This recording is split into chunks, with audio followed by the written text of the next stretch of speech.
নেহার রসোই ঘরে আপনাদের সকলকে স্বাগত।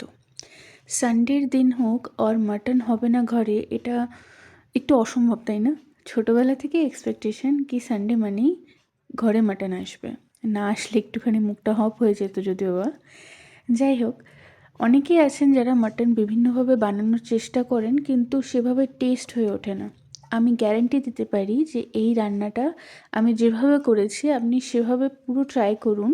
খুবই সিম্পল ইনগ্রেডিয়েন্টস আছে এখানে, এমন কিছু না কোনো মশলা তৈরি করতে হয়েছে। ঘরে যা যা মশলা থাকে সেই মশলা দিয়ে খুব জলদি এই রেসিপিটা তৈরি হয়ে যাবে আর খুব টেস্টিও হবে। আমি ফার্স্টে মাটনটা সেদ্ধ করে নিয়েছি, যেহেতু আমার কাছে সময়টা আজকে খুব কম ছিল। আপনারা চাইলে সেদ্ধ না করে আমি যেই টাইমে মাটন সেদ্ধটা মশলার সাথে মেশাবো সেই টাইমে আপনারা কাঁচা মাটনটা দিয়েও রান্না করে নিতে পারেন।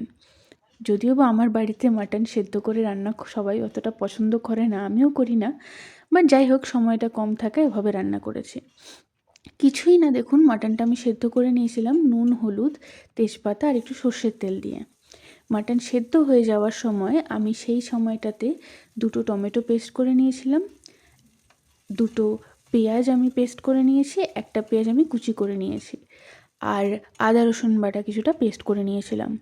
তারপরে সর্ষের তেল দিয়ে ওর মধ্যে গোটা গরম মশলা, 3টে এলাচ, সামান্য কিছু লবঙ্গ, একটা দারচিনি, একটা তেজপাতা আর একটু জিরে ফোড়ন দিয়ে তার মধ্যে পেঁয়াজ কুচিটা দিয়ে আমি ভেজে নিয়েছি।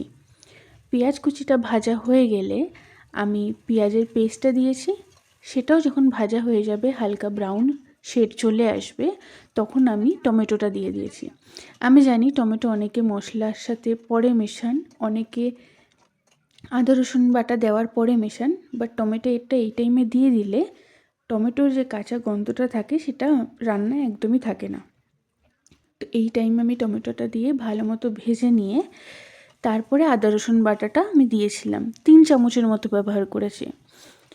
আদা রসুন বাটা সমস্ত মশলা ভালো মতো যখন গন্ধ কেটে গেছে রান্না করতে করতে, সেই টাইমে আমি হলুদ আর লঙ্কার গুঁড়ো দিয়ে হালকা জল দিয়ে ভালো মতোভাবে কষিয়ে নিয়েছি। জল দেওয়ার কারণ যাতে গুঁড়ো মশলাটা জ্বলে না যায়। সেটাও যখন রান্না হয়ে যায় হালকা 1-2 মিনিটের মতো রান্না করে তারপরে আমি বাকি গুঁড়ো মশলা, যেমন 1 টিস্পুন ধনে গুঁড়ো, 1 টিস্পুন জিরে গুঁড়ো আর 1/2 টিস্পুন, যেহেতু আমার বাড়িতে খুব একটা ঝাল খায় না তাই 1/2 টিস্পুনের মতো আমি গোলমরিচ গুঁড়ো দিয়ে দিয়েছিলাম। তারপর আবার জল দিয়ে নাড়িয়ে মশলা যখন পুরোপুরি আমার হয়ে গেছে তখন আমি মাটনটা দিয়ে দেখুন ভালোভাবে মিশিয়ে নেওয়ার পরে ওটাকে ঢেকে ঢেকে রান্না করব। একটা জিনিস, আমি যখন আদা রসুন পেস্ট করেছিলাম তখন আমি 3টে কাঁচা লঙ্কা পেস্ট করে নিয়েছিলাম। ঝালটা অ্যাকর্ডিংলি নিয়ে নেবেন। আর নুনটা এখানে দেখানো হয়নি, বাট যখন আমি টমেটোটা দিয়ে দিই তারপরে আমি 1 টিস্পুনের মতো নুন ব্যবহার করেছি। মশলা ভালো মতো হয়ে গেলে, সেদ্ধ হয়ে গেলে মাটনের সাথে ভালো মতো মিশিয়ে নেওয়ার পরে আমি যে সেদ্ধ জলটা ছিল, মাটন সেদ্ধ জলটা, সেটা দিয়ে ভালো মতো মিশিয়ে 5-6 মিনিটের মতো ঢাকা দিয়ে রেখে দেবো।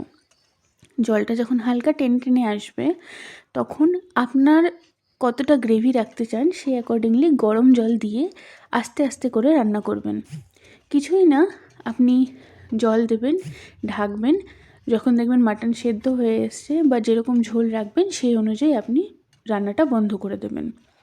সব কিছু হয়ে যাওয়ার পরে আমি 2 টেবিল স্পুনের মতো এখানে ঘি আর 1/2 টেবিল স্পুন গরম মশলা দিয়ে মিশিয়ে রান্নাটা কমপ্লিট করছি।